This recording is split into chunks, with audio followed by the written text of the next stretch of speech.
के MCQs discuss करते हैं। हाँ, पहले लॉजिकल करते हैं। आपकी फिजिक्स की डिस्कशन भी नहीं हुई ना? अच्छा जी, इजहार भी करते हैं। वो नीचे फारिग बैठा है, मैंने ऑलरेडी 2 डिस्कशन किए। मैं सोच रहा था वो कर चुका होगा। स्टार्ट ले सकते हैं। अच्छा, लॉजिकल को देखे हमारे students, let me finish the logic first. 195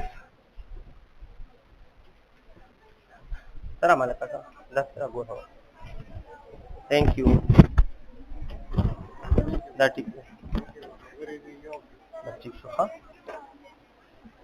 अच्छा, लॉजिकल के देखे MCQs 195 we are discussing logic. 195 में है कि अगर पहला टर्म है एजी, दूसरा टर्म है बीवाई, तीसरा टर्म है सीएक्स, तो बताओ टोटल कितने टर्म्स बना पाओगे? How many terms you can make? The answer is 13। Reason क्या है? रीजन ये है कि टोटल 26 अल्फाबेट्स मौजूद हैं, तो 26 को जब हम 2 के पेयर में लगाएंगे तो टोटल कितने बनेंगे?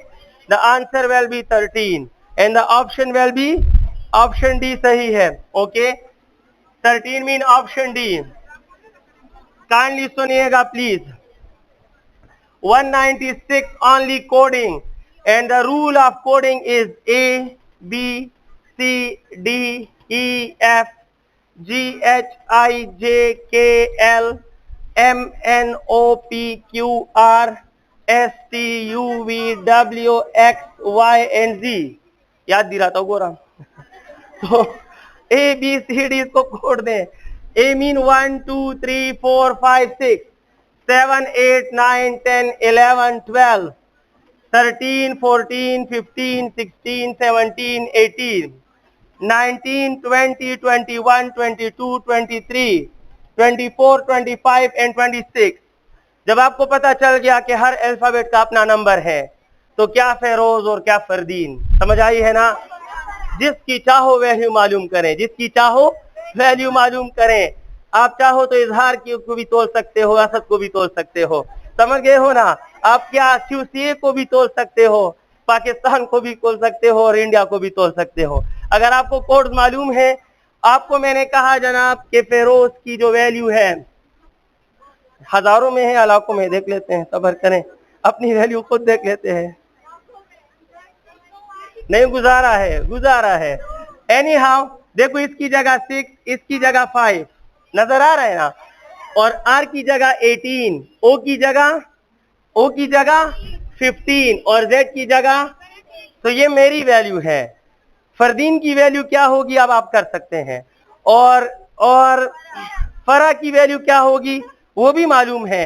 एफ मीन 6, ए मीन 1 और नेक्स्ट क्या है? आर मीन किधर गया? आर मीन 18 और my dear student A mean once again 1 और H mean it will be 8। समझ आ गई है? Similarly you can find the option और वैल्यू ऑफ फरदीन एज वेल। समझ गए हो? तो जनाब फरदीन की वैल्यू आपके सामने, आई थिंक ऑप्शन बी ठीक है, मुझे लगता है बी ठीक है। अब आप खुद ट्राई करें। तरीका समझ गए हो, रूल आप समझ गए हो, that's good, very good. So the next question is 197। Ali, Kamran और इमरान। अली जो है उसका एज 5 प्लस कामरान है। इस तरह लिख के यकीन करें कि आपकी इस छोटे दिमाग पे बड़ा बोझ नहीं बनेगा। तो अली जो है 5 प्लस कामरान, और मिस्टर कामरान जो है वो है 3 प्लस इमरान, 3 प्लस इमरान। और मिस्टर इमरान की एज आपको कितनी मिली है? 10। इमरान अभी 10 साल का है, तो कामरान अगर 3 प्लस इमरान है तो 13 हो गया। और अगर ये कौन है? अली। अगर अली जो है वो 5 प्लस कामरान है तो 13 प्लस 5 मीन 14, 15, 16, 17 और सो जनाब अगर इमरान मोहतरम 10 साल का है तो कामरान सरबुलंद जो है जनाब वो 13 का होगा, और अली बामुराद जो है वो कितने का होगा? वो 18 का होगा। And the correct options are 18, 13 and 10। Okay dear students, and the correct option will be I don't know 18, 13 and 10 option A सही है. Next है 198. 198 dear students, please focus here. 198 है 2937. What is the rule of expansion please? 2937. Rule of expansion. Multiply by 4 plus 1. Multiply by 4 plus 1. Multiply by 4 plus 1. यकीन नहीं आता apply करें देख लें. 2 multiply by 4 is 8 plus 1 9. अब इसको मल्टीप्लाई बाय 4 प्लस 1 तो 9 मल्टीप्लाई बाय 4 36 और प्लस 1 तो 37. 37 मल्टीप्लाई बाय 4 प्लस 1 तो I think the answer is मैं देख लूं 149. 149. जिस रूल से चाहो करो but answer will remain same. 149 is the answer. Next है जी, मैंने आपसे कहा कि इसमें रूल हाइड है and the hidden rule is कि हर टर्म को 4 से मल्टीप्लाई करो और उसके साथ 1 प्लस करो. 2 4s are 8 प्लस 1 तो 9 बन गया. 9 4s are 36 और 36 प्लस 1 तो 37. 37 मल्टीप्लाई बाय 4 प्लस 1 तो इससे क्या बनता है 149 इज द करेक्ट ऑप्शन. आप समझ गए, that's good. 199 AZBY what is the seventh term? अच्छा इधर देखिए, देखो एक तीर से दो शिकार. इधर मैंने एक बार अल्फाबेट लिखे हैं तो मैंने जो सीरीज बनाया है मैंने लिखा है कि AZBY और आपसे कह रहा हूं कि सेवंथ पे क्या आएगा. मैं सेवंथ मांग रहा हूं, इसके बाद नहीं मांग रहा. ट्रेंड देखिए जनाब, ए काउंट करें 1 2 3 4 5 6 7 पे क्या होगा.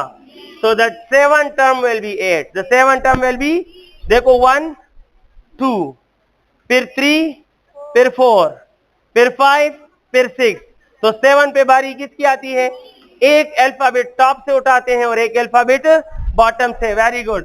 तो द 7th नंबर पे जो अल्फाबेट होगा वो होगा डी होगा और 199 के बाद 200.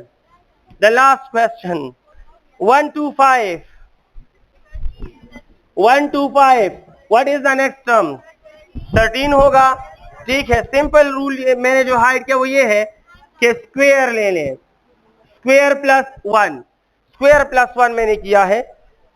अगर इसका 13 आता है तो वो भी ठीक है, 13 भी ठीक है और क्वेश्चन रिलायबल नहीं है. आप प्राइम नंबर काउंट करते हो तो 5 is prime, 2 is prime and 1 is prime as well. 13 भी ठीक, जिसने 13 क्लिक किया ठीक है. और एक मिनट, अगर लॉजिक के एक क्वेश्चन में 2 की ठीक हो तो वो लॉजिकल क्वेश्चन रिलायबल नहीं है, वो एप्लीकेबल नहीं है. समझ गए हो ना, वो मायार के मुताबिक. तो आपको मुबारक हो, इस टेस्ट में क्वेश्चन नंबर 200 मायार के मुताबिक नहीं है. अगर आप प्राइम का लॉजिक उठाते हो तो 13 ठीक है. वो ब्रिलियंट क्वेश्चन समझा जाता है. लॉजिक का सुपर क्वेश्चन वो होता है जिसमें 10 12 20 लॉजिक अप्लाई करो लेकिन आंसर सेम रहे. आंसर क्या रहे, वो एप्लीकेबल है और वो मोस्ट परफेक्ट क्वेश्चन होता है कि आप एक रूल से भी करो तो ऑप्शन सी, दूसरे से भी करो ऑप्शन सी, तीसरे से भी करो ऑप्शन सी. वो अच्छा क्वेश्चन होता है. लेकिन अगर 2 अलग रूल्स फिट हो गए और दोनों का आंसर मौजूद हो तो वो क्वेश्चन एप्लीकेबल ही नहीं है. समझ गए हो ना, वो क्राइटेरिया फेल्ड है. अब जिसने प्राइम से 13 लिया मेरा ध्यान नहीं गया था. सही बात यह है, जब क्वेश्चन बना रहा था तो मेरा प्राइम की तरफ ध्यान नहीं गया था. मैंने इसमें रूल हाइड किया था आपके लिए, स्क्वायर प्लस 1 यानी 1 का स्क्वायर क्या होगा 1 प्लस 1 तो 2. फिर 2 का स्क्वायर लें और प्लस 1, 4 प्लस 1 5. इसका स्क्वायर लें और प्लस 1 तो 5 का स्क्वायर 25 प्लस 1 वो क्या होगा 26. सो माय डियर स्टूडेंट, ये सच्ची बात है कि क्वेश्चन एप्लीकेबल नहीं है. समझ गए हो ना, इस क्वेश्चन को लॉजिक में एडजस्ट होने का हक नहीं है. सवाए हाँ बोले शाबाश. कोई मसला है. अभी जिसने 13 लिया वो भी ठीक है, जिसने 26 लिया वो भी ठीक है. सही है, यानी जिसके माइंड में प्राइम आया वो भी ठीक. वाई यू आर टॉकिंग, इतना शोर क्यों कर रहे हो. जी हाथ उठाएं, जिसको मसला हो हाथ उठाएं. यस यू वेट, एक मिनट बोले शाबाश. डोंट टॉक प्लीज, क्या बातें कर रहे हो, मुझसे बात करें जी। क्लासेस कब होंगी वो एडमिन को पता होगा, मुझे नहीं पता। आप उनसे आफ्ताब से पूछ ले, एडमिनिस्ट्रेशन में पूछ ले, ठीक है। मुझे नहीं बताया, अभी टाइम टेबल ही नहीं दिया, फिजिक्स में उलझे हुए हैं, ठीक है। ओके, और आप क्या कह रही थी?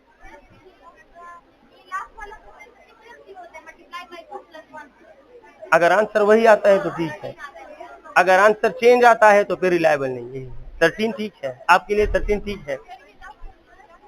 अच्छा सुने प्लीज, सिंपल सी बात है, लास्ट में प्राइम भी है। प्राइम मीन जो दूसरों पे डिवाइड नहीं होते, 1 पे डिवाइड होते हैं और अपने आप पे डिवाइड होते हैं। तो 1 1 पे भी डिवाइड होता है, अपने आप पे भी। 2 1 पे भी डिवाइड होता है, अपने आप पे भी। 5 1 पे भी डिवाइड होता है, अपने आप पे भी। तो 13 1 पे भी डिवाइड होता है, अपने आप पे भी। तो आंसर ठीक है। और नेक्स्ट हम ले सकते हैं कि 26 भी है स्क्वायर प्लस 1, तो 26 भी है। आप प्लीज चुप रहे ताकि हमारे बोलने में और लोगों के सुनने में आसानी हो। तो प्लीज कोई गई।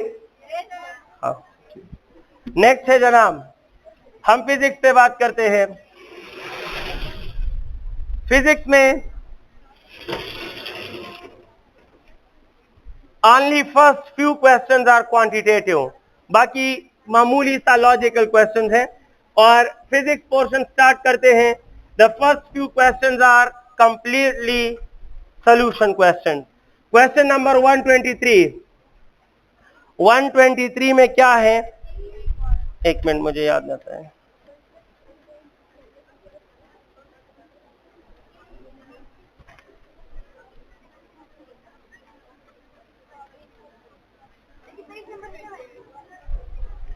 ये है, मिल गया।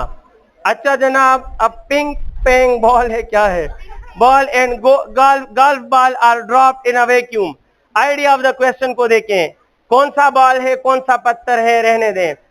जनाब ये कहा गया है कि एक हल्की बॉडी है, मतलब उसका मास कम है, और एक हेवी बॉडी है, भारी। बराहे करम ना बोलें ताकि लोगों को सुनने में आसानी हो। एक हल्की बॉडी है और एक भारी। कौन से बाल हैं? Forget about that. Idea of the question is कि दो बॉडीज को एक साथ एक जगह से गिराया गया है। एक बॉडी हल्की है, एक भारी है, एक का मास ज्यादा है और एक का मास। कहा गया है कि जब ये आधे हाइट तक गिर जाए, यानी 100 मीटर से गिराया था और 50 तक गिर जाए, 1000 से गिराया था और 500 तक गिर जाए, 200 से गिराया था और 100 तक गिर जाए, जब आधे हाइट तक गिर जाए तो क्या सेम रहेगा? हर वो बात सेम रहेगी जिसमें सिर्फ मोशन हो। आसान क्लू है, हर वो बात सेम रहेगी जिसमें सिर्फ मोशन है, और हर वो बात डिफरेंट होगी जिसमें मोशन के साथ मास भी है। मोशन के साथ मास भी है। जिसमें मास हो वो डिफरेंट होगा, और जिसमें सिर्फ मोशन हो वो सेम होगा।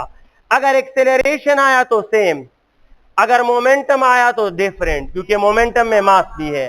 अगर काइनेटिक एनर्जी आया तो डिफरेंट, उसमें मास है। अगर पोटेंशियल एनर्जी आया तो डिफरेंट, लेकिन अगर वेलोसिटी आया तो सेम, अगर स्पीड आया तो सेम। यानी सिर्फ मोशन से ताल्लुक रखने वाली बात सेम होगी। तो अब ऑप्शन ए है स्पीड, और स्पीड सिर्फ मोशन है तो ए ही ठीक है। ऑप्शन बी गलत है क्योंकि काइनेटिक में मास है। ऑप्शन सी गलत है क्योंकि पोटेंशियल में भी मास है। ऑप्शन डी रेस्ट एनर्जी गलत है। गलत है ना? क्यों गलत है? क्योंकि rest energy E is equal to MC square को बोलते हैं, और उसमें भी मास है। तो हर वो फैक्टर डिफरेंट होगा जिसमें मास होगा, और हर वो फैक्टर सेम होगा जो सिर्फ मोशन होगा। यानी स्पीड होता तो ठीक होता, वेलोसिटी होता तो ठीक होता, एक्सेलरेशन होता तो ठीक होता। समझ आ गई है? तो ये सेम होते हैं, बाकी मास वाली चीजें डिफरेंट। करेक्ट ऑप्शन क्या होगा? करेक्ट ऑप्शन स्पीड है, और ऑप्शन ए ठीक है। 124 पे बात करूंगा। जब स्पीड ऑफ मूविंग बॉडी, अगर स्पीड को आप 3 टाइम्स कर दें, when you make the speed 3 times, तो आप जानते हैं कि momentum is directly proportional to speed. यानी v के आगे 3 लगाओगे तो p के आगे भी क्या लगाना होगा? 3 लगाना होगा। और आप ये तो जानते हैं कि kinetic is directly to square of v, यानी जब इसके साथ 3 लगाओगे तो स्क्वायर इसको क्या बनाएगा? 9। अब ऑप्शन में क्या होगा वो ठीक होगा। व्हेन स्पीड बिकम 3 टाइम्स, तो अगर काइनेटिक 9 टाइम लिखा हो तो ठीक है, और अगर मोमेंटम 3 टाइम लिखा हो तो ठीक है। तो ऑप्शन देखेंगे, काइनेटिक 3 टाइम गलत है या ठीक है? इसके साथ 9 चाहिए। मोमेंटम 9 गलत है, इसके साथ 3 चाहिए। काइनेटिक 2 टाइम बिल्कुल गलत है, और P is equal to 3 time, ये ठीक है। तो करेक्ट ऑप्शन क्या है? Correct option is option D, क्योंकि P जो है वो कितने टाइम होगा? That will be 3 time. 125 पे हमारी बात हो रही है।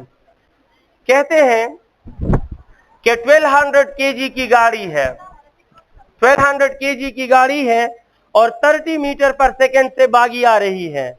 ड्राइवर ने ब्रेक लगाया, 6000 न्यूटन का फोर्स, 6000 न्यूटन का फोर्स का ब्रेक लगा।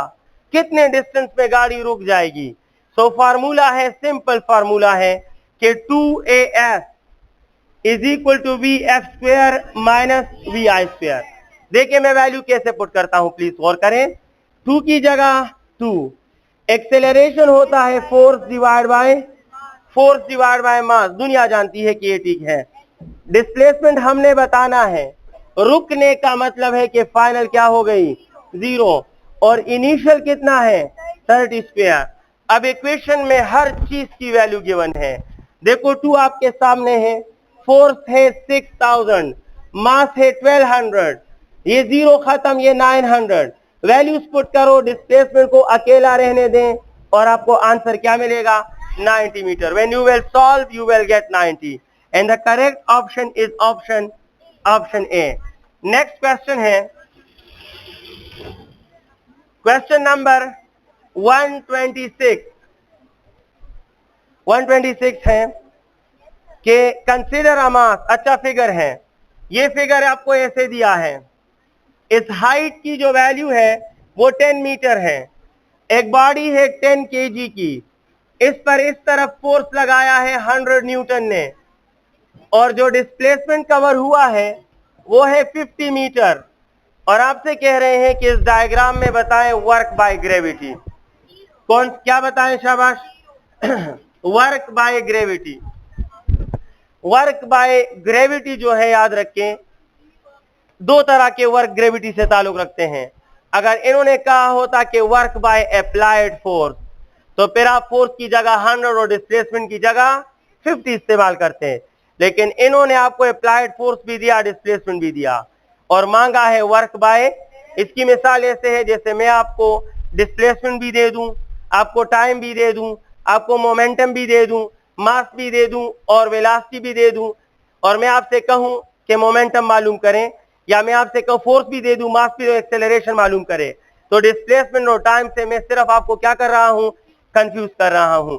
इसी तरह आपको इस क्वेश्चन में अप्लाइड फोर्स मिला और डिस्प्लेसमेंट मिला, लेकिन जब वर्क बाय ग्रेविटी हो या वर्क अगेंस्ट ग्रेविटी हो, तो अगर माय डियर स्टूडेंट कहा जाए कि वर्क बाय ग्रेविटी, तो याद रखना that is final potential energy minus initial potential energy. और अगर ये कहे कि वर्क अगेंस्ट ग्रेविटी, अगर वर्क अगेंस्ट ग्रेविटी, ये मैंने उल्टा लिख दिया, by gravity is initial minus final, और against gravity is final minus initial. Final minus initial shortcut form है कि वर्क बाय ग्रेविटी है, then you can use a short form as, जब इनिशियल पोटेंशियल 0 हो तो टोटल शॉर्ट फॉर्म क्या होगा? mgh। ये mgh वहां इस्तेमाल होगा जहां इनिशियल की वैल्यू 0 हो। अगर इनिशियल की वैल्यू 0 ना हो, आपने जमीन से बॉडी इधर तक लाए हो, तो फिर mgh इस्तेमाल करो, लेकिन आप इधर से बॉडी इस छत पर ले गए हो तो mgh आपको गलत आंसर देगा, क्योंकि फिर इनिशियल 0, फिर आपने फाइनल माइनस इनिशियल का पूरा फार्मूला इस्तेमाल करना होगा। ये mgh सिर्फ वहां इस्तेमाल होता है जहां बॉडी को मुल्क बदर किया हो, कहां से? जमीन से। समझ आ गई है? जब आपने जमीन से उसका ठिकाना चेंज किया हो, तो जनाब इधर भी जमीन से चेंज है, तो हम शॉर्ट फॉर्म ले सकते हैं, एंड हिंस mgh क्या होगा? आप बताएं सर। 10, 10 और 10, the answer is 1000 joules, and the option is option C. जिसने अप्लाइड लिया उसने गुनाह किया। 127 please. Work done by gravity है। जी बहुत मुश्किल है वैसे, यकीन करें, हमने वे को ड्रा किया है, आपको डायग्राम मिला है, जी जी, क्यों रिजॉल्व होगा? मैंने आपको शॉर्ट फॉर्म कहा कि जब ग्रेविटी की बात है, वेट रिजॉल्व हो या ना हो, that is equal to the difference in potential energy. Work energy principle है। सुन ले प्लीज, यह मैं रीजन डिस्कस नहीं कर सकता हूं, इम्पॉसिबल है, समझ गए हो ना? ये कैसे बराबर है? It is impossible to verify. ये दो क्यों है, कहां से आए, ये तो हर क्वेश्चन का अपना टॉपिक है, उस टॉपिक में क्लियर है। अब हर क्वेश्चन के लिए मैं टॉपिक तो नहीं वेरीफाई कर सकता, मैं क्वेश्चन का रीजन बता सकता हूं कि ये रेफरेंस है, ये हिंट है, ये इसका आंसर है, समझ गए हो ना? मैं प्रूफ कर सकता हूं, जैसे कि आप कह रहे हैं कि सर वेट रिजॉल्व होगा, आफ्टर रिजोल्यूशन ही ये आंसर आते हैं, समझ गए हो ना? अब कैसे आते हैं तो फुल टॉपिक कैसे डिस्कस कर सकता हूं? सुन लीजिए प्लीज, डोंट टॉक प्लीज। ये है जनाब एक फिगर, इसमें इंक्लाइंड प्लेन पर बॉडी ऊपर गई है, अप्लाइड फोर्स और डिस्प्लेसमेंट दिया है 2 के लिए। वर्क बाय अप्लाइड फोर्स होता तो एफ एस लेते, वर्क बाय ग्रेविटी है, और वर्क बाय ग्रेविटी का ओरिजिनल फार्मूला या ऊपर वाला है और या नीचे वाला है। अगर पोटेंशियल इंक्रीज तो नीचे वाला, पोटेंशियल एनर्जी डिक्रीज तो ऊपर वाला। ये तब इस्तेमाल करोगे जब बॉडी का इनिशियल लोकेशन जमीन ना हो, और शॉर्टकट ये इस्तेमाल करोगे जब इनिशियल लोकेशन जमीन हो। यहां बॉडी जमीन से उठाई गई है तो इनिशियल जमीन है, लिहाजा हम शॉर्ट फॉर्म इस्तेमाल कर सकते हैं। इन्होंने वर्क बाय ग्रेविटी, जिसने रिपीट करवाया वो खुद लिख रही हैं, तो आप लिख रही हैं और मैं समझा रहा हूं। 127, a body of mass drop from certain height. ये देखिए जनाब, ये मार्कर में रिलीज कर रहा हूं, सुने प्लीज। ये फ्री फॉल करेगा, फ्री फॉल के दौरान जाएगा, जमीन से टकराते वक्त का मोमेंटम बताओ। तस्बवाइट सर्ज, व्हेन इसको आपने रिलीज किया तो टॉप पर इनिशियल होगा और जमीन से टकराने वाला क्या होगा, ऐसे बोलते हैं। कहें सर 127 में हम फाइनल मोमेंटम मालूम कर रहे हैं। फाइनल मोमेंटम तो आपने एक गोल्डन इक्वेशन पढ़ा होगा, P is equal to mv, where m is fixed, from initial to final mass is fixed, so jc velocity, शाबाश, वैसा मोमेंट, jc velocity वैसा, जब फाइनल मोमेंटम है तो वेलोसिटी भी क्या होगी, लिहाजा मास की जगह मास, फाइनल मोमेंटम तो फाइनल वेलोसिटी। और आप सबको पता होना चाहिए, जब बॉडी फ्री फॉल करे तो आखिर में जब जमीन से टकराती है तो उसका जो फाइनल वेलोसिटी होती है, that is under the root 2gh। The final velocity of free fall is 2gh under root. तो मास की जगह मास, 2 की जगह 2, g की जगह g, h की जगह h, और ये निशान आपको पसंद ना आए तो 1/2 से बदल दीजिएगा, समझ गए है ना? 1/2 से आप रिप्लेस कर सकते हैं। And the correct option is 127। कौन सा ठीक होगा? सी ठीक होगा। 128 ऐसा कोई है जिसके फिजिक्स के सारे ठीक हैं अभी तक सारे ठीक हैं? वाह वाह, क्या बात है, सही है। चलो फिर आप बोलते रहे, आपको हक बनता है। प्लीज, तो आप समझते नहीं, जबरदस्ती आपके साथ हो नहीं सकती, ऐसा है ना? तो बोलते रहे, बस एक ही बात है, हम बर्दाश्त करेंगे। 127 आप समझ गए। 128 छोटी सी गलती है जनाब, और गलती डिटेक्ट करने वाले शाहकार होंगे और ख्वार नहीं होंगे। 128 क्या है, गौर से सुने प्लीज। कहते हैं कि जनाब एंगुलर मोशन है। आप प्लीज इसको समझे, ये क्वेश्चन इजी भी है लेकिन इतना इजी भी नहीं है। एक बॉडी सर्कुलर मोशन में इन्वॉल्व है और आपसे कह रहे हैं कि उसका नेट एक्सेलरेशन बताओ। Keep it in your mind, circular motion में नेट एक्सेलरेशन होता है अंडर रूट, और ये है जनाब टेंजेंशियल का स्क्वायर प्लस सेंट्रीपिटल का स्क्वायर, सेंट्रीपिटल का स्क्वायर प्लस टेंजेंशियल का square under root. It is the net acceleration of angular motion. Option में थोड़ी सी गलती है जिसकी वजह से क्वेश्चन का आपको ग्रेस मार्क मिल चुका होगा। एक छोटा सा गलत वर्ड प्रिंट हुआ, वरना अच्छा क्वेश्चन खराब हो गया। A net is equal to under root की जगह अंडर रूट, और आप जानते हो माजी करीब से कि टेंजेंशियल होता है आर अल्फा, कुछ याद है? अभी अभी आपने फर्स्ट ईयर के कोर्स में पढ़ा है। तो आर अल्फा का ऊपर स्क्वायर प्लस सेंट्रीपिटल आपने पढ़ा है आर ओमेगा स्क्वायर। क्या पढ़ा है? सेंट्रीपिटल एक्सेलरेशन के 3 फार्मूले हैं, वी ओमेगा एक, वी स्क्वायर ओवर आर दूसरा, और आर ओमेगा स्क्वायर तीसरा। 3 इक्वेशन है। मैं आर ओमेगा स्क्वायर लिख रहा हूं, लेकिन इसके ऊपर भी क्या रहेगा, स्क्वायर। यही स्क्वायर भूल गए ये लोग, जिसकी वजह से गलती हो गई। एनी हाउ नेट एक्सेलरेशन सीख तो ले, क्या आंसर क्या होगा, रूट की जगह रूट, ये होगा R square alpha square plus R square omega 4। Omega के ऊपर क्या आएगा, ये 4 की जगह में प्रिंट है स्क्वायर आया है। आप इसको 4 कर दे और ऑप्शन सी को ठीक करें। ऑप्शन सी में ओमेगा के स्क्वायर को ओमेगा 4 कर दें। अब आप देखते हैं कि आर स्क्वायर और आर स्क्वायर कॉमन हो सकते हैं, आप कॉमन ले लीजिए, तो net acceleration is equal to, इन दोनों से आर स्क्वायर कॉमन ले लें और आर स्क्वायर का रूट सिर्फ आर, तो आर बेचारा बाहर आ जाएगा और एल्फा स्क्वायर प्लस ओमेगा 4। ये ऑप्शन सी बिल्कुल ठीक है, लेकिन ओमेगा स्क्वायर की जगह ओमेगा 4 कर दें। ये सिंपल कैलकुलेशन है, जिसको समझ ना आई यूट्यूब पे बार बार पीछे करके देखते रहें, सही है। 129 रिवाइंड करें और देखते रहे, फिर समझ आ जाएगी। 129 what is the angular displacement of body in the given figure. Figure given है, एंगुलर डिस्प्लेसमेंट मांग रहे हैं। आपको पता है कि एंगुलर डिस्प्लेसमेंट की बेहतरीन अलामत क्या है, ये बॉडी का फाइनल लोकेशन है। ये बॉडी ऐसे आई है, देखें एरोज बता रहे हैं कि बॉडी ने एंटी क्लॉकवाइज मूव किया। एंगुलर डिस्प्लेसमेंट की पहचान बताएं। The angle used in motion is called angular. जो एंगल इस्तेमाल हो जाए वो एंगुलर डिस्प्लेसमेंट बन जाता है। The angle used in motion is called angular displacement. बताएं, शाबाश। इनिशियल ये है, प्लीज सुने, बॉडी इस रास्ते से आई है, यहां तक आई है, तो ये पूरे का पूरा क्या हो चुका है, और ये जो रह गया है ये क्या है, तो ऐसा अनयूज, ये क्या है, अनयूज है।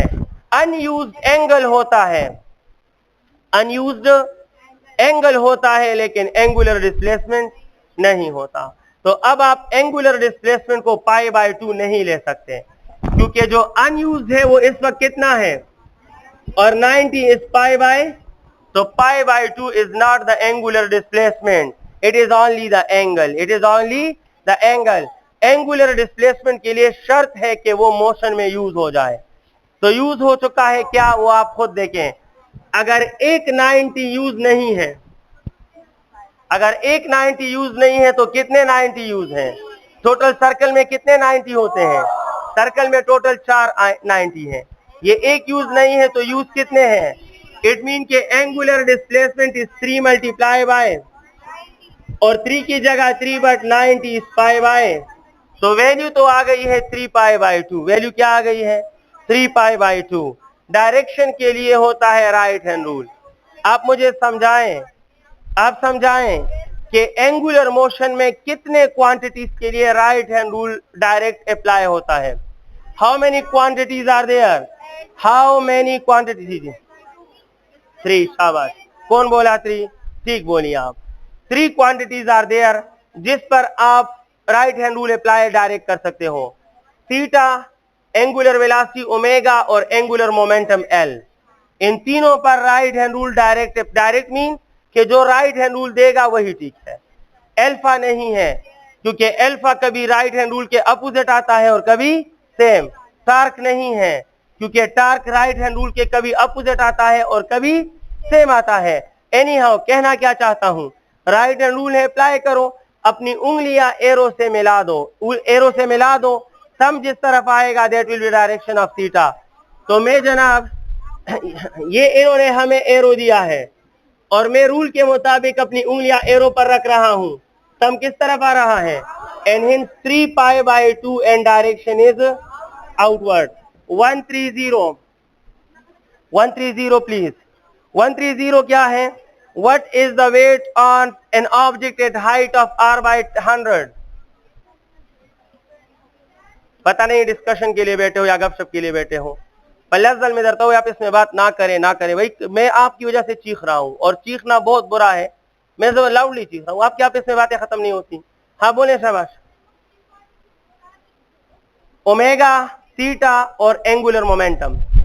नेक्स्ट है जनाब 130 में है कि अगर हाइट की वैल्यू r by 100 हो तो वहां पर बॉडी का वेट क्या होगा। एक बॉडी को जमीन के सरफेस से आपने उठाया, इतना ऊपर ले गए कि r/100 टाइम ले गए, वहां जाकर वेट क्या होगा? तो फार्मूला होगा जनाब के weight at any height, the weight at any height is equal to what? क्या होगा? Weight at any height is equal to m bracket g minus 2gh divide by r. It is the short formula to find weight at any height given to you. आपको जो भी height given हो इसमें height put करें और wait मालूम करें. अब ये फार्मूला याद रखें, ये शॉर्ट है. कोई कहे कि ये सिलेबस में नहीं है या कोर्स में नहीं है, so this formula is proved from f is equal to g m1 m2 by r square by putting the value of small g within it. समझ आ गई है ना? सो जब वो दोनों शामिल हैं तो ये फार्मूला इनडायरेक्टली शामिल. It is a short trick. So that's why weight at any height is equal to m, g की जगह g माइनस 2 की जगह 2, g की जगह g और h की जगह मिला है r डिवाइड बाय, और ये r अपनी जगह पर, r और r क्या हो जाएगा? आपको सिर्फ एलसीएम लेना है, और जब आप सिर्फ एलसीएम लेंगे तो weight at any height is equal to, the weight at any height is equal to, ये होगा जनाब m की जगह m, और आप इसको सॉल्व करें, यू विल गेट 49/50g. आपके पास आंसर क्या आएगा? 49/50g. ओनली एलसीएम ले लें और सिंप्लीफाई करें, और आपको पता है mg के पास मिलेगा 49/50 इज 0.98. इट इज 0.98, और m और g मिलकर इस तरह लिख सकते हो, तो 0.98 times of w, 0.98 times of w. It is the weight at that height. अगर बॉडी को हम रेडियस ऑफ अर्थ के 1/100 के बराबर ऊपर ले जाएं तो हमारे पास वेट होगा 0.98 वेट, और ऑप्शन करेक्ट है क्या जनाब? सी सही है. We are going to discuss 131 देखें. अब इसके आगे मेरे बस ये लास्ट क्वेश्चन है क्वांटिटेटिव, आगे इजी है, फिर बस डायरेक्ट है. फिर a ball of mass m is bounce, figure दिया है, मैं इसको सॉल्व करूंगा स्लो. इन्होंने वैसे भी अपलोड करना होगा यूट्यूब पर, तो जिसको समझ ना आए वो इसको अपनी समझ ले, लेकिन समझ ना आए तो वो इसको रिवाइंड कर सकता है.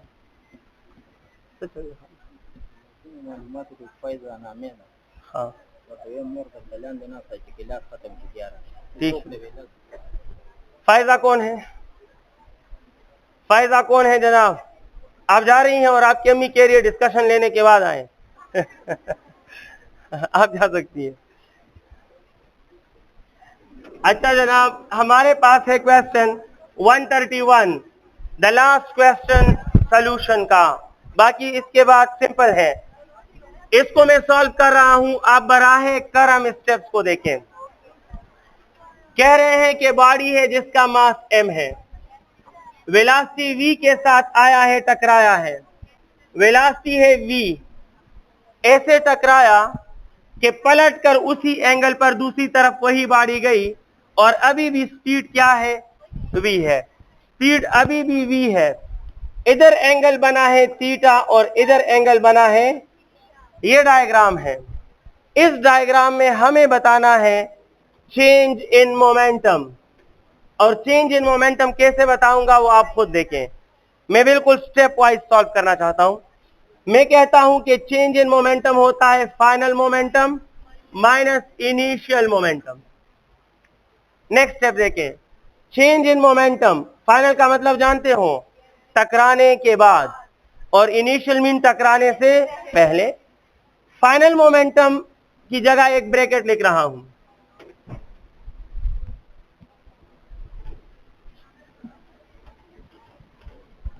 इधर इसको सॉल्व करते हैं. हमें बताना है change in momentum that is final minus initial. मैं लिख रहा हूं डेल्टा पी, फाइनल की जगह एक बॉक्स, माइनस इनिशियल की जगह एक box. It is the last question in solution format. आगे है मामूली एक एक स्टेप सॉल्यूशन.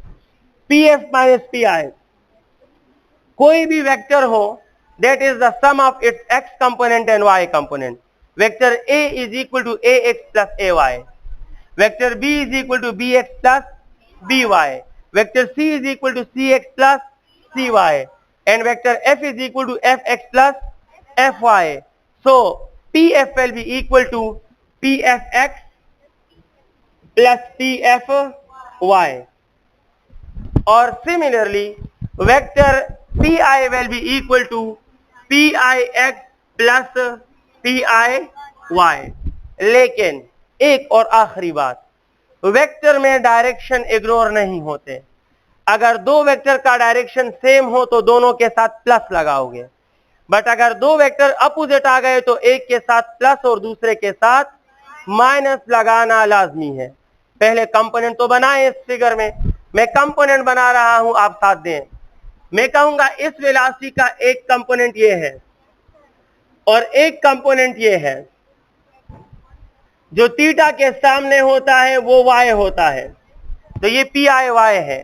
जो थीटा को टच करे वो x होता है, तो ये है जनाब PIX। ये इनिशियल का x है क्योंकि ये थीटा को टच कर रहा है, और ये इनिशियल का y है क्योंकि ये थीटा का सामना कर रहा है। अब इसके कंपोनेंट बना दे प्लीज।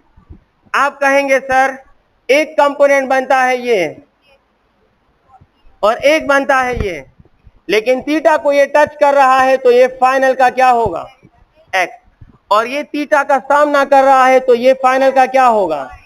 अब मुझे ये बताएं कि x कंपोनेंट के डायरेक्शन सेम है या अपोजिट है। ददवाड़ू the x component direction same, देखो अपोजिट सेम है। इनिशियल मोमेंटम का x कंपोनेंट किस तरफ है, डाउनवर्ड, और फाइनल मोमेंटम का x कंपोनेंट, और जब दो वेक्टर का डायरेक्शन सेम तो दोनों के साथ प्लस। तो इधर इनिशियल के, गौर करें, इनिशियल के x के आगे क्या है प्लस, और फाइनल के x के आगे क्या है प्लस। दोनों के आगे प्लस है क्योंकि दोनों का डायरेक्शन सेम है। अब लास्ट पॉइंट, क्या y कंपोनेंट के डायरेक्शन सेम है? बिल्कुल नहीं। इनिशियल का y कंपोनेंट राइट है और फाइनल का y कंपोनेंट टुवर्ड्स, लिहाजा अगर इनिशियल के y के साथ प्लस लगाओगे तो फाइनल के y के साथ क्या लगाओगे। जिसने ये एक माइनस लगाया उसका आंसर ठीक, जिसने ये एक माइनस ना लगाया उसका आंसर गलत। समझ गए हो? तो जनाब फाइनल के y के आगे मैं क्या लगाऊंगा, माइनस लगा दूंगा, माइनस लगा दूंगा, और इनिशियल के आगे क्या लगा दूंगा, प्लस। आपकी मर्जी है, कोई हर्ज नहीं। आप इनिशियल के आगे माइनस लगा दें और फाइनल के आगे, लेकिन एक के साथ प्लस और एक के साथ माइनस, आंसर सेम आएगा। लिहाजा मैं ये प्लस ले लेता हूं और ये, आपकी मर्जी है, बस ये दोनों अपोजिट हैं तो एक को प्लस बना दो एक को माइनस, लेकिन अपोजिट साइन लेना लाजमी है। अब एक्सपेंड करें, delta P is equal to, ये PF है, PF इज MV, और x का मतलब है cos of theta. MV, x mean cos of theta, y mean sin theta, जानते हो। मोमेंटम है तो MV होगा, लेकिन y mean sin theta, minus plus. Momentum है तो MV, x है तो cos theta, minus minus plus. Momentum है तो MV और y है तो क्या आएगा, sin थीटा। अब सॉल्व करें, MV cos of theta plus है और MV cos of theta minus से क्या हो जाएंगे, ये दोनों कैंसिल हो जाएंगे, और इधर आ जाएगा MV sin theta, MV sin theta plus MV sin theta, so it is 2MV sin theta, and the correct option is, सही ऑप्शन क्या है, ऑप्शन डी ठीक है। Question number 131, correct option is option D.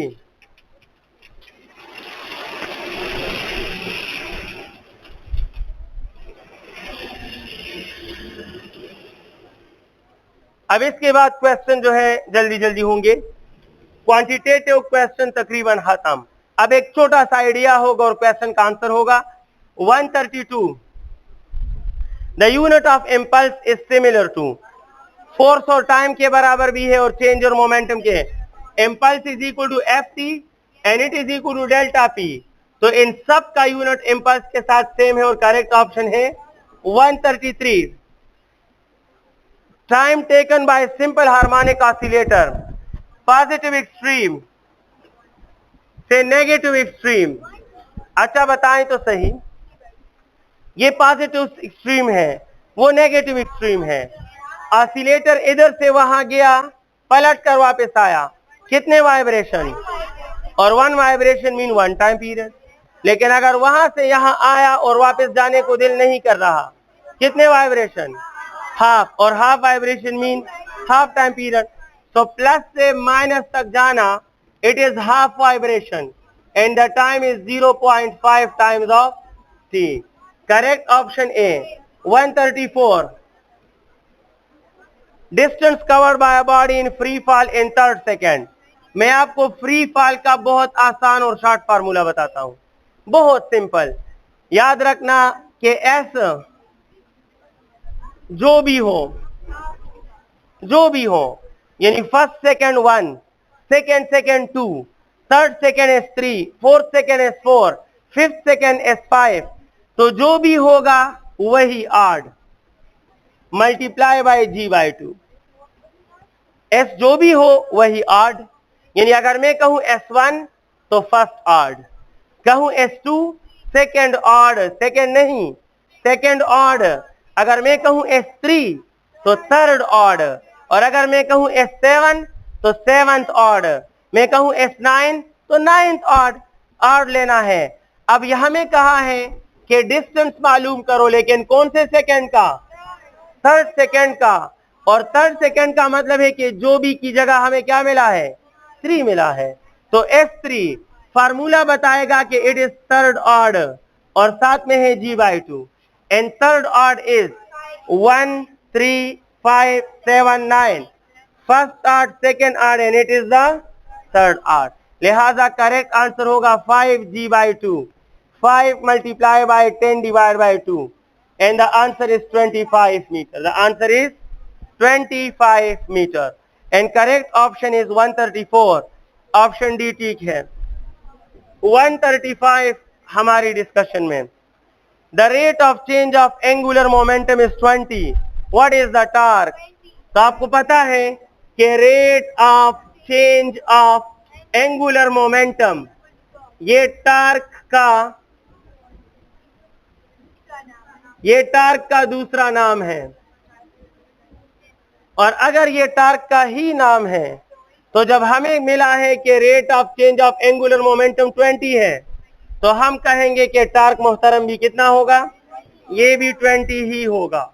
लिहाजा correct option क्या है जनाब? Correct option is option D. 136 पे बात कर रहे हैं।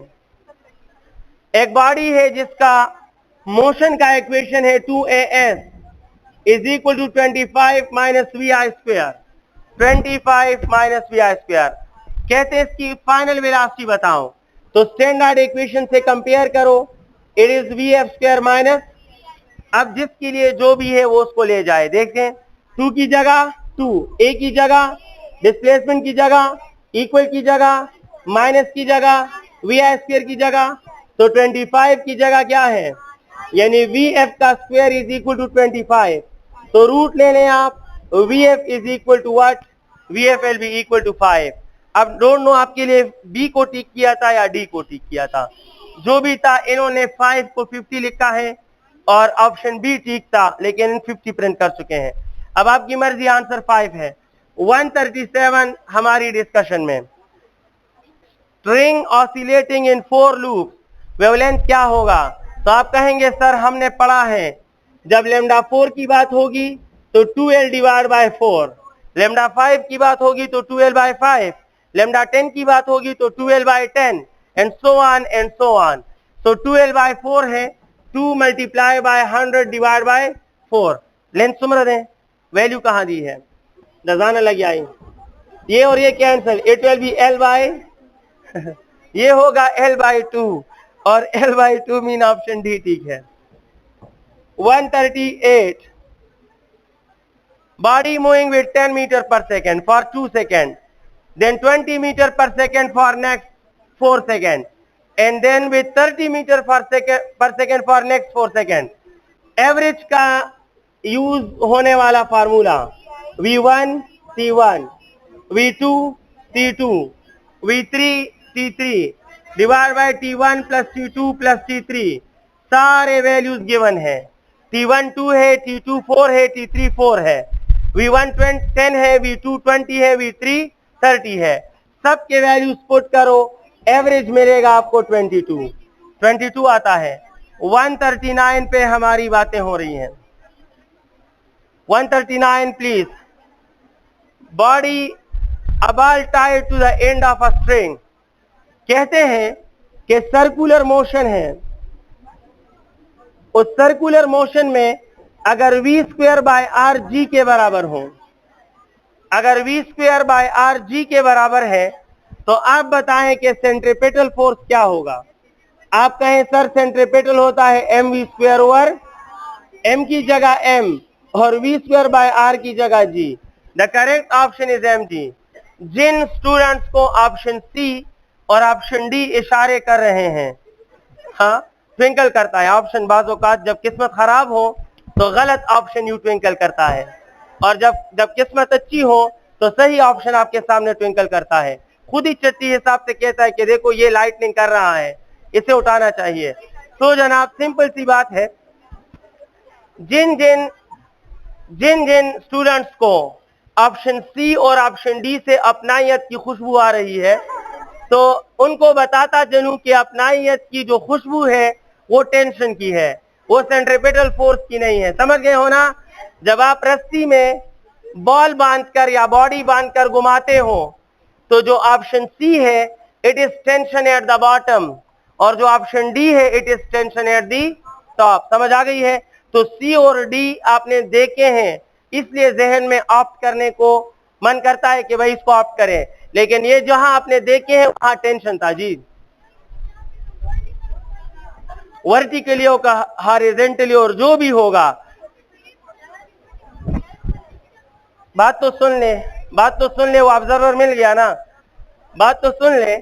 आप जो वर्टिकल और हॉरिजॉन्टल की बात कर रही है ना, वो सेंट्रीपेटल में डिफरेंस नहीं बताता, वो टेंशन में बताता है। और यही मुझे पता है ना कि स्टूडेंट की साइकी क्या है।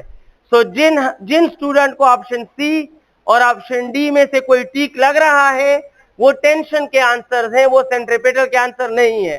समझ गए हो ना? अच्छा, फिर ये गलत है। इट मीन्स के M V square over R आप यूज नहीं करोगे। एक और सिंपल सी बात, ये सेंट्रीपेटल का जनरल फार्मूला है, और सेंट्रीपेटल का vertical, horizontal, inclined, uniform, non uniform, कोई भी केस ऐसा नहीं जो इस फार्मूले को अप्लाई ना करे। समझ आ गई है? समझ गए हो? अब जाकर बिहाइंड द सीन जहां पढ़ा है वहां एक बार रीड करिएगा। 140 प्लीज। वो टेंशन है, अच्छा सेंट्रीपेटल नहीं है। बोले ये गलत है। 140 4 प्रोजेक्टाइल्स। अच्छा सुने please, 140 we are getting late. ये मार्कर प्रोजेक्टाइल है। एक बार 15 से फेंकता हूं, एक बार 30 से फेंकता हूं, एक बार 45 से फेंकता हूं, एक बार 60 से फेंकता हूं। किस एंगल से रेंज सबसे कम होगा? सोल्यूशन का राज है कि range is directly proportional to sine of 2 theta. जिस एंगल की वैल्यू पुट करो और साइन 2 थीटा सबसे कम आ जाए तो रेंज सबसे कम होगा, और sine 2 theta is minimum for 15। It is minimum for, लिहाजा range will be minimum for, यानी इन गिवन एंगल्स में सबसे कम वैल्यू ऑफ साइन 2 थीटा 15 पे आती है। So the range will be shortest for 15, and the correct option is कौन सा ऑप्शन? ए ऑप्शन ठीक है। I am solving 141 for you.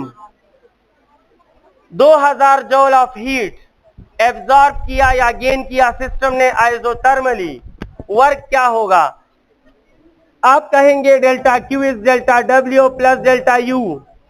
जब इन्होंने कहा आइसोथर्मल, तो डेल्टा यू क्या हो गया? और वर्क की वैल्यू हीट के बराबर हो गई, लिहाजा वर्क भी कितना बन गया? 2000।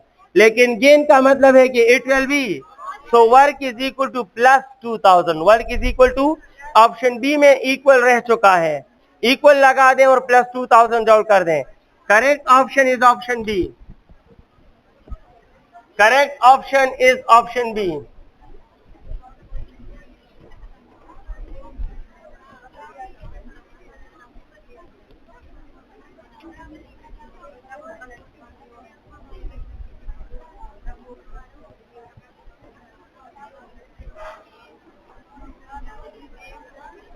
142 specific heat constant in isothermal process for a system. Specific heat constant in isothermal process for a system.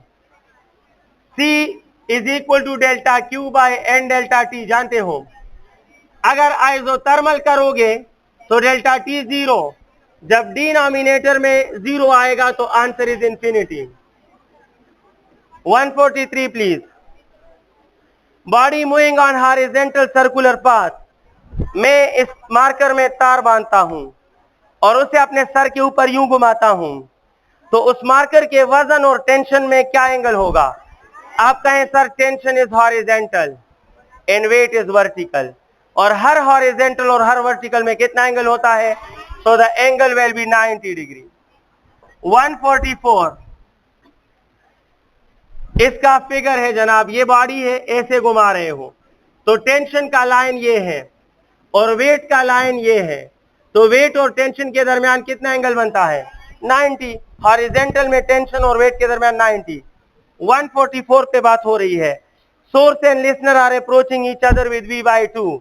जब सोर्स और लिसनर दोनों एक दूसरे की तरफ जा रहे हो तो फार्मूला है f dash is equal to v plus v/2 divide by v minus v/2, और साथ में क्या होगा? f.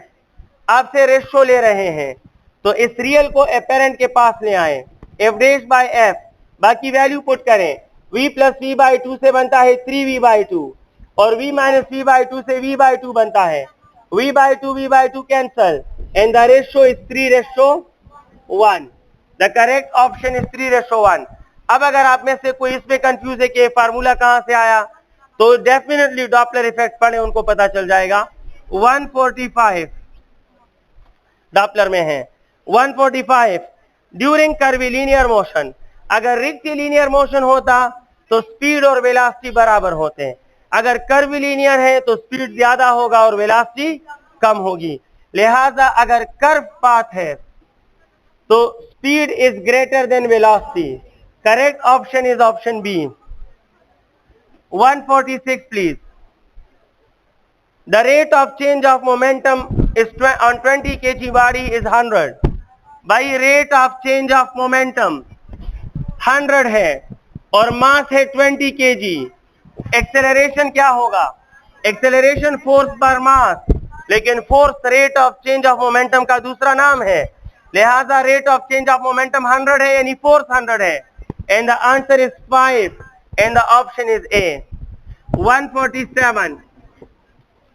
147 पे बात हो रही है. एक मशीन है 10 हॉर्स पावर का और कैन यूज. मशीन फिजिक्स की दुनिया में सबसे अच्छा लफ्ज.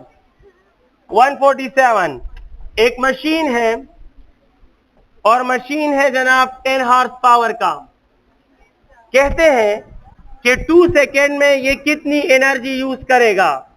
तो याद रखिए एनर्जी का सिंपल फार्मूला है time multiply by horse power, multiply by horse power. Energy is equal to time multiply by horse power. तो टाइम मिला है 2 और हॉर्स पावर कितने हैं? 10 horse power.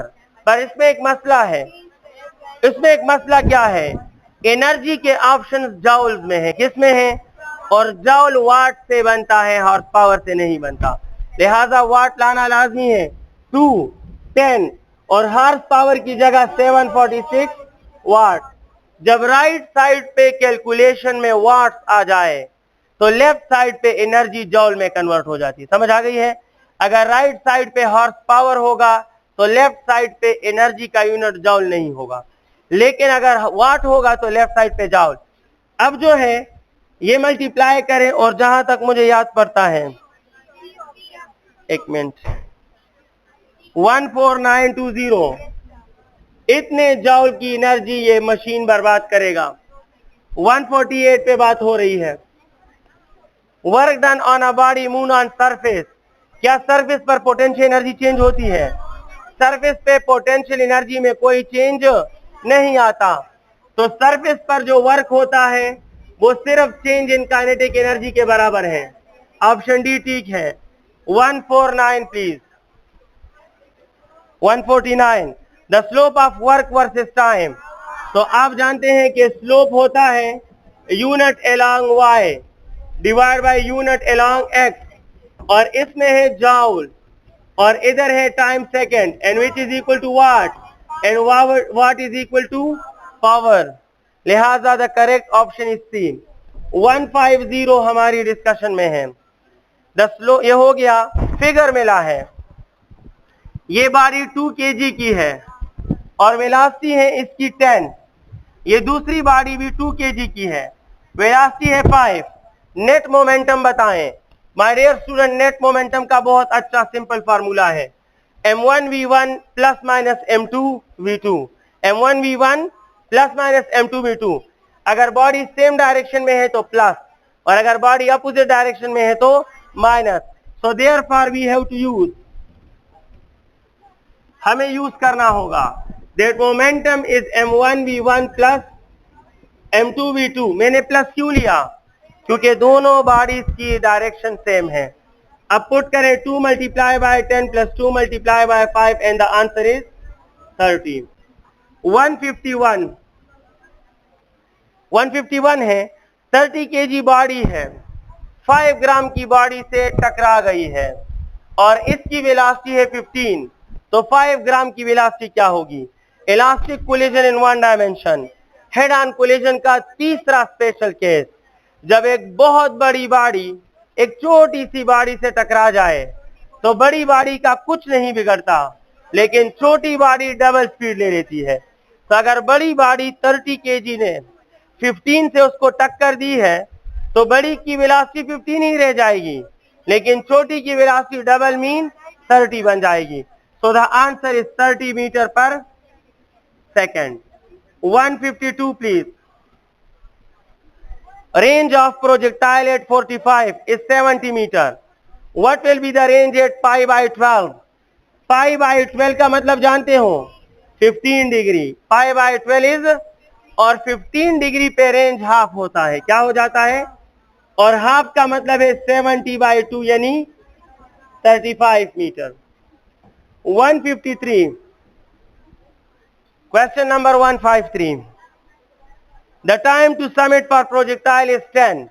Total time of flight क्या होगा, जब time to summit 10 है तो टोटल क्या होगा, लेकिन अगर टोटल मांगा होता तो 20, इन्होंने टोटल का क्वार्टर मांगा है, क्वार्टर मीन 1/4, टोटल जो है वो 20 है, लेकिन उसका क्वार्टर कितना बनेगा 5। So correct answer 1/4 of time of flight, which is 1/4 multiplied by 20, the answer is 5, and the correct option आपके लिए 5 सेकेंड है जहां भी है। 154 पे बात करेंगे। स्पीड 36 किलोमीटर पर आवर है, मीटर पर सेकेंड में क्या होगा। 154, वी आर सॉल्विंग 154। आप कहें सर 36 किलोमीटर पर आवर है, हम लिख सकते हैं 36 किलो की जगह 1000 मीटर और आर की जगह 3600 सेकेंड, 0 इसको ले ओढ़े 36 इसको ले ओढ़ा, आंसर क्या हुआ, it is 10 metre per second, and the correct option is C. 155 आपके नाम। During adiabatic expansion of a system all are possible. Adiabatic है, बात तो सुने, अगर एडियाबेटिक है तो डेल्टा क्यू 0 है, और एक्सपेंशन है तो कूलिंग है, कूलिंग है तो टेम्परेचर कम है, और टेम्परेचर कम है तो इंटरनल एनर्जी भी कम है। सो ऑल आर पॉसिबल या all are correct, all are correct. Adiabatic expansion में ये तीनों रिजल्ट आपको मिलेंगे। डेल्टा क्यू भी नहीं होगा बिकॉज ऑफ एडियाबेटिक, और expansion cause is cooling, cooling mean temperature कम, और टेम्परेचर और इंटरनल डायरेक्टली, सो टेम्परेचर कम इंटरनल कम। नेक्स्ट है 156, इस पे बात करते हैं।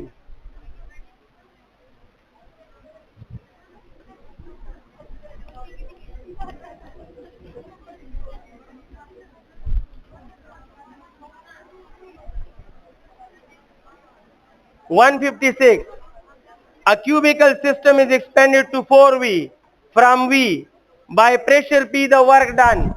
आप जानते हैं कि वर्क होता है P डेल्टा V के, यही है ना।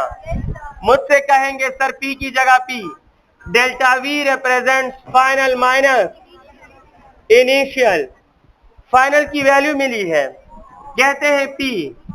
अच्छा, अब वर्क कहा गया है एक्सपेंडेड टू 4V। अगर फाइनल वॉल्यूम है 4V माइनस, क्या इनिशियल की वैल्यू गिवन है? जब किसी क्वांटिटी की इनिशियल वैल्यू गिवन ना हो, then the rule is you have to consider 1 times of symbol, 1 times of symbol. If initial force is unknown, so you have to consider 1F. If initial momentum is unknown, you have to consider 1P. If initial voltage is unknown, you have to consider 1V. So the rule of initial is her quantity का value given है तो अच्छी बात है, नहीं है given तो उस क्वांटिटी का symbol along with 1 time. 1V is initial value of voltage. So यहाँ वॉल्यूम की इनिशियल वैल्यू नहीं है, रूल के मुताबिक हमें क्या लेना होगा? V. And hence the answer will be P 3V. It is 3PV. The correct answer is 3PV. 157. 157 क्या है? Ratio of heat gain and work done for a system in isothermal expansion. Delta Q, delta W और delta U. जब आपने कहा isothermal तो equation से ये Nesto नाबूद हो गया, खत्म हो गया ना, ये फिनिश्ड। अगर ये फिनिश्ड तो दोनों इक्वल, और दो इक्वल चीजों का रेशो इज 1:, लिहाजा the ratio will be 1:1. 158. Slope of PV graph in isobaric expansion, ये है P और ये है V। अच्छा, आइसोबैरिक का मतलब है कि वॉल्यूम तो चेंज हो रहा है लेकिन प्रेशर चेंज नहीं हो रहा। So the graph will be horizontal, और हर हॉरिजॉन्टल का स्लोप क्या होता है? 0। अगर मैं कहूं आइसोबैरिक नहीं आइसोकोरिक, तो फिर ग्राफ वर्टिकल बनेगा और slope will become infinity, slope will become. So PV graph ही है, पीवी ग्राफ है, लेकिन आइसोबैरिक के लिए स्लोप 0 और आइसोकोरिक के लिए slope infinity. Very good. 159. 159 please. Frequency of fifth harmonic in close organ pipe. इधर देखिए F5 की बात कर रहे हैं। क्लोज आर्गन पाइप में आपको बताया गया होगा कि वही आर्ड, यही लिखा होगा, वही odd multiply by F1। Close organ pipe में वही आर्ड मीन, अगर इधर F2 हो तो सेकेंड आर्ड, अगर F3 हो तो थर्ड आर्ड, अगर F4 हो तो फोर्थ आर्ड, और अगर F5 हो तो फिफ्थ आर्ड। अब आप लिखो है कि F5 वही आर्ड मीन के कौन सा आर्ड? फिफ्थ आर्ड, और F1 होता है V/4। बताओ टेम्परेचर क्या होगा? मैं फार्मूला बता देता हूं। Temperature is equal to V - 332 divide by 0.61, ये याद रखें। अब आपको स्पीड जितना गिवन हो वो इधर पुट करें, उसका मुताबिक टेम्परेचर आएगा। यहां पुट करें 333.8, आप कैलकुलेट करें, आपको आंसर मिलेगा 3 डिग्री सेंटीग्रेड। करेक्ट आंसर होगा 3 डिग्री सेंटीग्रेड। आप ट्राई तो करें। क्यों? किसने कहा 332 के बराबर है? ये V की वैल्यू है 333.8। आप क्वेश्चन पढ़े, वैल्यू पुट करें, मैंने फार्मूला बताया है। P = V - 332 divide by 0.61 temperature find करने का फार्मूला है, और V की वैल्यू जो भी गिवन है वो पुट करो, यहाँ 333.8 गिवन है। आप ट्राई तो करें। 162 नहीं हो रहा तो जो हो जाए आप वही सिलेक्ट कर लें। 162 at mean position the quantities which are maximum for simple harmonic motion। Simple आसान सी बात है, मीन पोजीशन पर 3 चीजें मैक्सिमम होती हैं। Only 3 quantities are maximum at mean: kinetic energy, velocity and momentum। kinetic energy, velocity and momentum। अब इन तीनों में से जो भी ऑप्शन में मौजूद हो वो ठीक है। अब पहले ऑप्शन में पोटेंशियल देखो तो गलत है, दूसरे में पोटेंशियल देखो तो गलत है, तीसरे में एक्सेलरेशन देखो तो गलत है, और फोर्थ ऑप्शन ठीक है क्योंकि काइनेटिक एनर्जी भी मैक्सिमम है और मीन पोजीशन पे वेलोसिटी भी मैक्सिमम है। तो correct option is option D 163। 163 the value of W omega for oscillating spring Omega for spring is K by M under root. And the correct option for you is option D. ठीक है. 164 minus omega square x naught. सबको पता है कि it represents acceleration.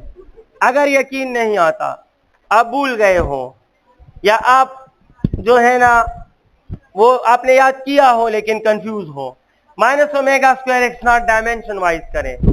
Omega square में होता है second square नीचे और एक्स नॉट का यूनिट होता है मीटर. तो ओमेगा स्क्वायर एक्स नॉट जो होता है वो आपको देगा metre per second square which is equal to acceleration. 164 में एक्सेलरेशन है. 165 हमारा नेक्स्ट क्वेश्चन. खत्म हो गया.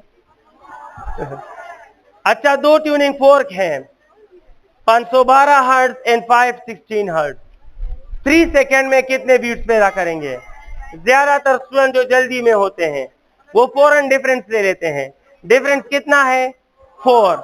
लेकिन डिफरेंस 1 सेकेंड में पैदा होगा. तो 4 1 सेकेंड में, 4 सेकेंड सेकेंड में और 4 थर्ड सेकेंड में. तो total beats in 3 second will be 12. 165 में 12 और ऑप्शन सी सही है. माय नेक्स्ट क्वेश्चन इज, एक मिनट,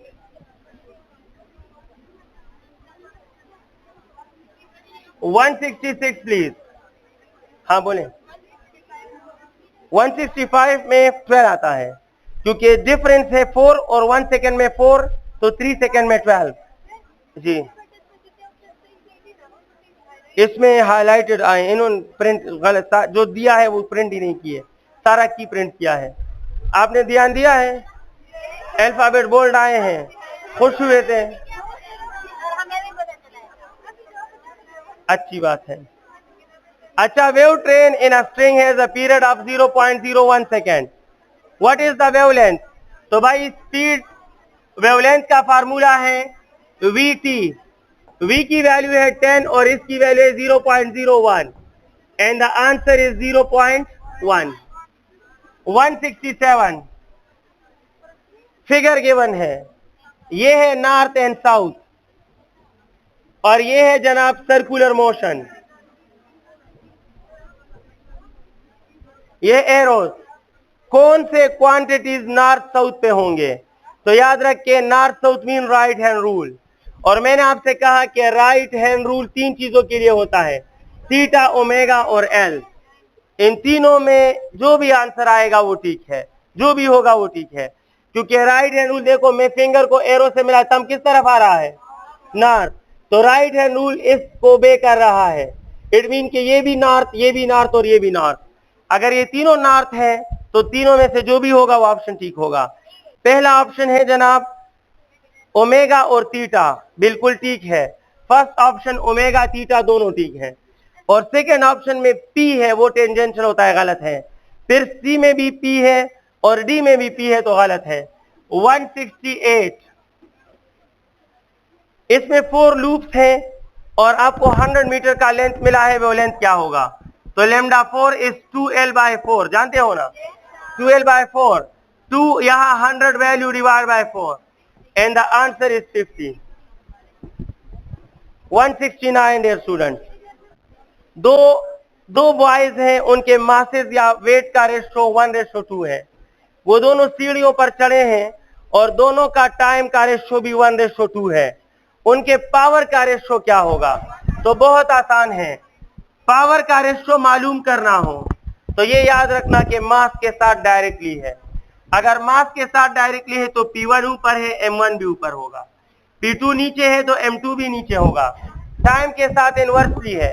इनवर्स मीन कि अगर P1 ऊपर है तो T2 ऊपर होगा और अगर P2 नीचे है तो T1 नीचे होगा. यानी P1 और T1 रेसिप्रोकल होंगे और P2 और T2 रेसिप्रोकल होंगे. अब इससे रेशो मालूम करो. इन्होंने कहा है कि M1 ओवर M2 इज 1/2, लेकिन T1 over T2 is 1/2.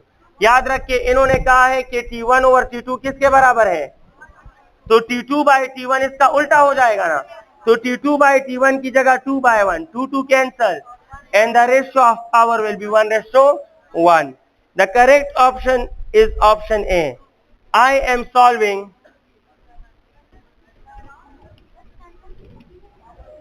I am solving, dear students. 170. When the speed of a moving car becomes 4 times the increase in kinetic energy, so kinetic energy is directly proportional to v square. अगर आप इसको 4 करोगे तो square इसको क्या बनाएगा 16. समझ आई है? इंक्रीज के दो कॉन्सेप्ट हैं. Increase represents coefficient and increase also represents difference.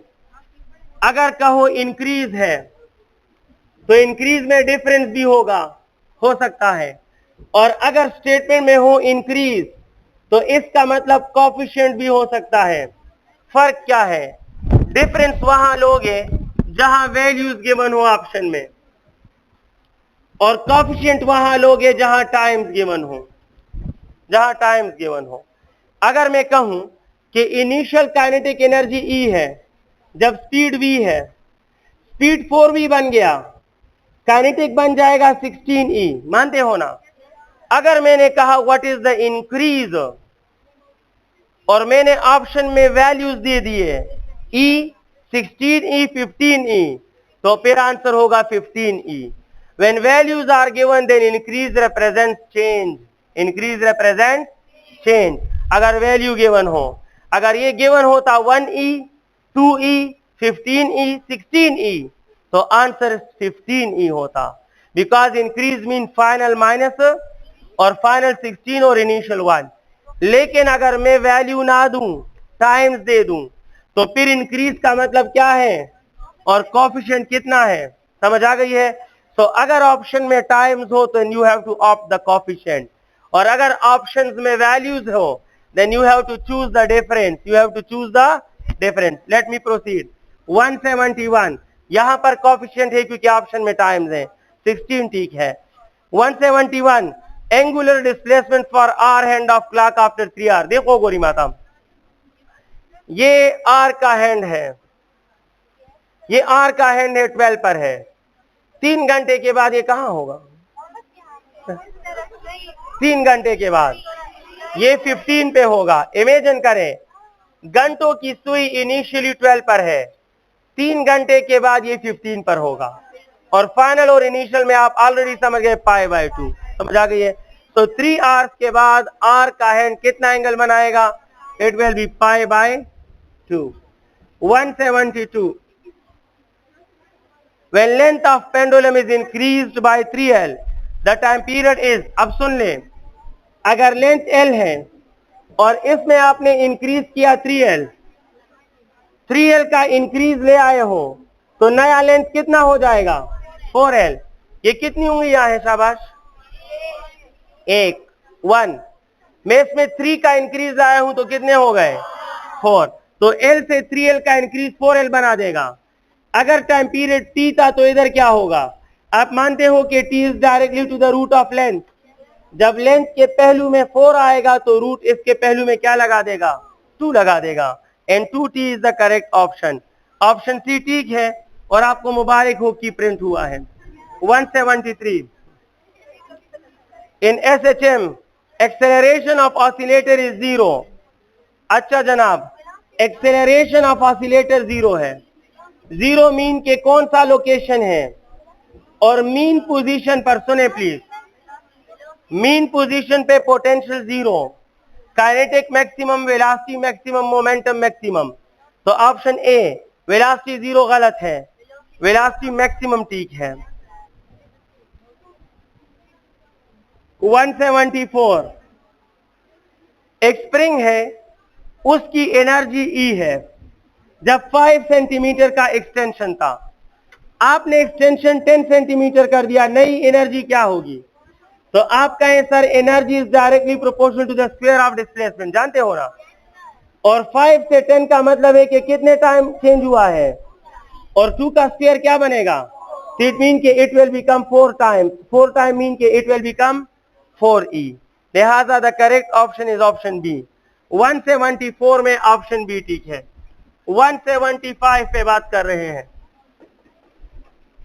175 एक बॉडी है, यूनिफॉर्म लीनियर मोशन में है.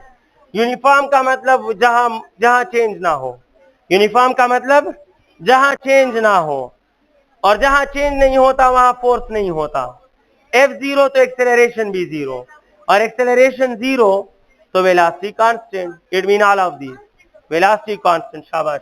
तो जहां यूनिफॉर्म होगा वहां ए बी जीरो, एफ बी जीरो और वी क्या रहेगा? कांस्टेंट। तो all the last question 176, what is the net momentum? Figure नहीं है, original figure I don't know आपको फिगर बना के दिया किसी ने या नहीं।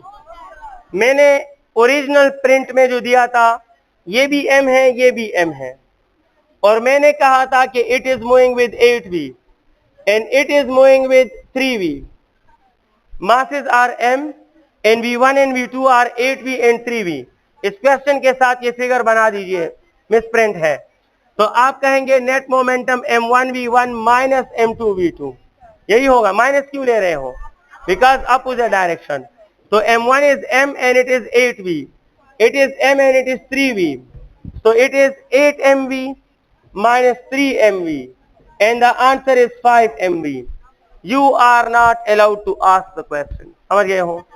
जिसने बातें की हैं क्वेश्चन उनसे पूछ लें। मैंने आपको जबरदस्ती पर सुनाई है अपनी बातें, तो आपकी सुनने का समझ आई है ना? तो जनाब सुनो।